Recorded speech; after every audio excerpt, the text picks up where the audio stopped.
YouTube, how you doing? Southpaw Pete here.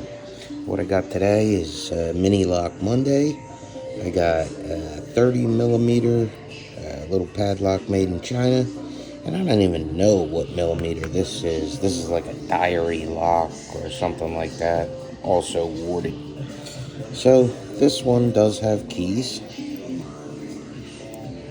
If that's what you want to call that.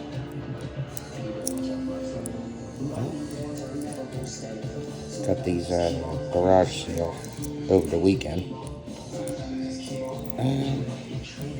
Oh, there it is. Alright, so let's give this a shot. Covert companion, warded pick. You do have to kind of finagle it into the body of the lock.